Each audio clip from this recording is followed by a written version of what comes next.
It began with a jolt, one of those moments that forces an entire hearing room to sit still, breathe slow, and wonder what exactly was about to unfold. Because when Representative Jasmine Crockett leaned into her microphone, eyes still red from tears shed just moments earlier, she didn't ease into her message, she ignited it. And the shockwave from her first sentence was enough to lock the entire room and everyone watching into absolute silence. She made it clear instantly this wasn't about party lines, this wasn't about political talking points, this wasn't even about disagreement. Thank you, Representative Garcia. We'll now go to another member of the Judiciary and Immigration Subcommittee, Representative Jasmine Crockett from Texas. Thank you so much, Madam Ranker, and thank you so much to our amazing colleague, our amazingly strong colleague. I've heard so much, and I have prepared remarks, and if you know anything about me, you never know where I'm going. And frankly, I don't either, because I have already cried this morning, and, you know, so I'll just start here. As a civil rights lawyer, I'm incensed. As an American, I'm embarrassed. As a human, I'm infuriated.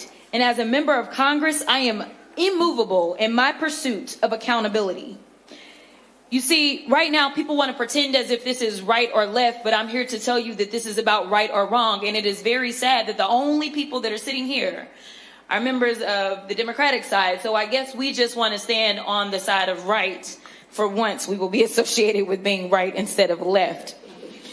Because my question to any of you, and I just go down the line and ask you, is it right or wrong to arrest someone because of the color of their skin? Absolutely not. Is it right or wrong to arrest somebody because of their accent? Wrong. Is it right or wrong to arrest somebody because they were exercising their constitutional rights? It is wrong. Is it right or wrong to arrest somebody because they simply disagree with you? It's wrong. All right, so it seems like y'all all went to elementary school and y'all can tell right from wrong. I'm not really sure what is going on with ICE right now, but I can tell you, and as we heard earlier, this is pure racism. I don't know why we want to tinker around with it and pretend as if it's something other than what it is. I like to call a thing. And he has told us time and time again who he was when he talked about certain people being from certain shithole countries. Those are his words. Only reason I'm cussing in this moment. When he said things like they are eating the cats and dogs. We knew exactly what we were getting. And some people are saying, I don't know how we got here, but I do. Because we know that dehumanizing, I believe that you said something to the effect of cruelty and humiliation are the point. That's what you said, Miss Patty. Because when we look at other places, say places that did things like, oh, you know, go door to door, looking for people as they had to hide out, say in an attic. Does that sound familiar to anybody?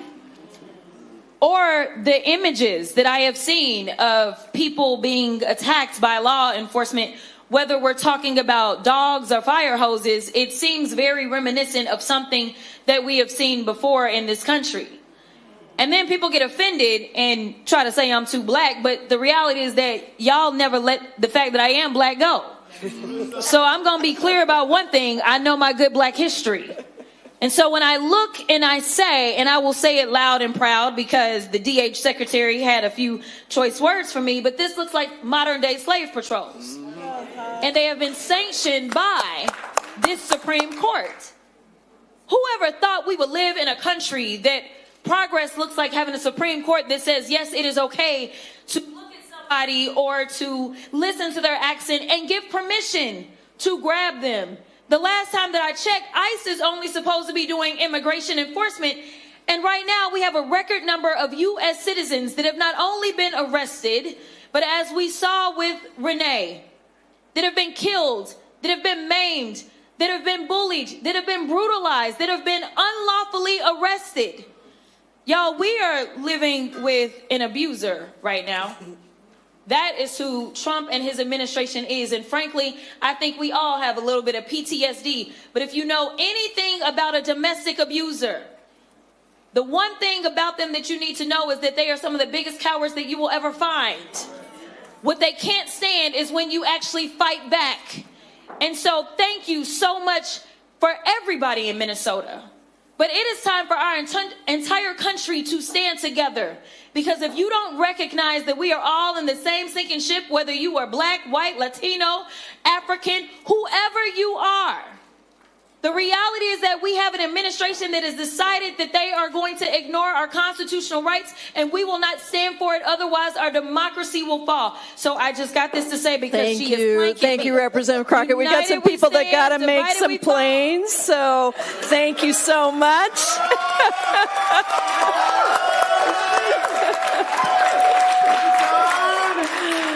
This was about something far more fundamental, something she said cut straight to the core of what America claims to stand for: right versus wrong, humanity versus cruelty, accountability versus power left unchecked.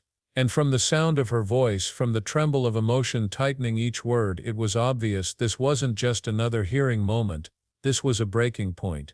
Crockett explained she had come prepared with remarks, but that her day had already been derailed by emotion. She laughed at the unpredictability of her own path, then admitted she had cried that morning, not out of weakness but out of exhaustion, out of disbelief, out of a sense that something deeply wrong was happening in this country, something that demanded truth spoken without filter, without hesitation. She described herself in 4 roles: civil rights lawyer, American, human, and member of Congress, and said each one of those identities had been pushed to the brink by what she'd witnessed. As a lawyer, she was incensed. As an American, embarrassed. As a human, infuriated. And as a member of Congress, immovable in her pursuit of accountability. Her voice hit that last word with a force that felt like a challenge to the entire system, and she didn't stop there. She pointed out that only members of one party had shown up to hear the testimony and said if that meant standing on the side of right for once, then so be it. The room shifted. The energy changed. Because it was clear she wasn't warming up to her argument, she was already delivering the blow. Then she went down the line of witnesses with a sequence of rapid-fire questions. Questions so simple they belonged in an elementary classroom, not a congressional hearing, but that was exactly her point. Is it right or wrong to arrest someone because of the color of their skin? Absolutely not. Is it right or wrong to arrest someone because of their accent? Wrong. Is it right or wrong to arrest someone for exercising their constitutional rights? It is wrong. Is it right or wrong to arrest someone simply because they disagree with you? Wrong. Each answer hit with the clarity of a hammer striking metal. No hesitation, no confusion, just truth. Crockett lifted those answers up as proof that the line between right and wrong was not complicated, not debatable, not political. Yet she argued ICE had crossed it again and again. She said she didn't know why people wanted to dress it up or pretend it was something else. She preferred to call a thing. And what she saw, what she heard in case after case, what witnesses had described, what communities across the country had reported, was something far uglier than bureaucratic mistakes or heavy-handed enforcement. She described it with a single word that sparked an immediate reaction online: racism. But she didn't stop at naming it. She reminded everyone listening of the language once used by powerful figures to demean entire groups of people, language that portrayed communities as dirty, dangerous, subhuman. Comments about people coming from whole countries, about immigrants eating cats and dogs. She said those words didn't come from nowhere. They were part of a mindset, a worldview, a justification machine that makes cruelty easy and excuses terror in the name of order. She quoted a witness who had said cruelty and humiliation were not accidental, they were the point. And she linked that sentiment to one of the darkest eras in global history: door-to-door searches where families hid in attics, terrified to breathe too loudly. Scenes of law enforcement attacking citizens during the fight for civil rights, dogs, hoses, violence broadcast to a horrified nation. Crockett said the parallels were too obvious to ignore, even if people were offended when she said them out loud. She acknowledged that her critics accused her of being too black when she brought up the history she lived with every day, but she pushed back harder. She said it was never her who brought race into the discussion, others never let her forget it. And because she knew her history, because she carried that knowledge everywhere she went, she refused to pretend not to see what she saw.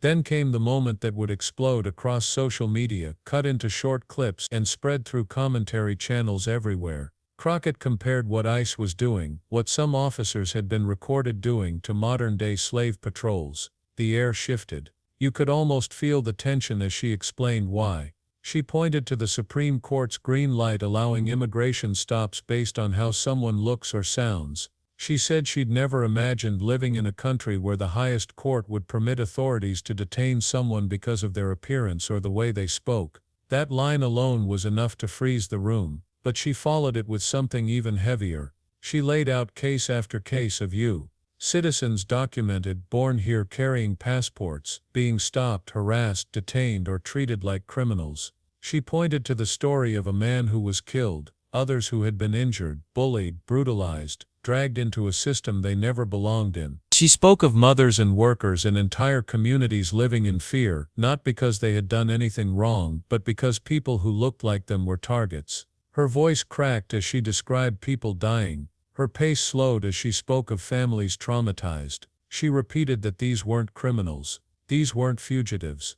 Many were citizens, neighbors, parents, children, and every time one of them was harmed, the message sent to the rest of the country was simple: you are not safe. Then she turned her fire toward a different comparison, one that made the room go even quieter. She described the administration's behavior like that of an abuser, not physically, but structurally. An abuser who uses fear, humiliation, and unpredictability to keep people in line. She said it was no wonder so many Americans felt like they had PTSD because they were living under leaders who thrived on intimidation, but she didn't leave it there. She said abusers have one weakness: they collapse when people fight back, and she thanked the people of Minnesota for fighting back, for standing in the streets, for refusing to be silenced, for refusing to normalize what she described as a full-scale attack on constitutional rights. She told the country that if they didn't see the danger yet, they needed to. Now, because this wasn't about immigrants versus citizens, it wasn't about race versus race, it wasn't even about political parties,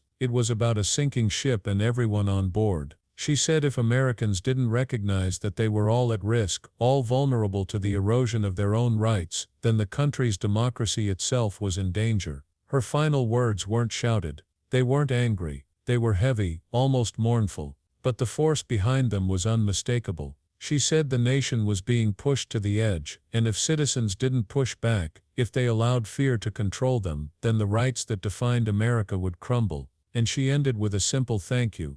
A thank you directed at Minnesota, at witnesses, at anyone willing to stand up. But the message underneath that thank you was sharper. The fight wasn't over. In fact, it hadn't even begun. This hearing wasn't a speech, it was a warning wrapped in emotion, history, and the unmistakable urgency of someone who believed the country was standing on a knife edge. A warning delivered not in political jargon but in human language: fear, pain, memory, hope. And the shockwaves from her words are still being felt, still debated, still echoing in communities that recognize themselves in her message. Because Crockett didn't just describe a policy failure, she described a pattern people across the nation have been whispering about, shouting about, protesting for years. A pattern of power operating without oversight, of communities targeted without reason, of citizens treated like threats, of fear replacing trust. And if her final lines proved anything, it was this: she has no intention of letting that pattern continue unchallenged.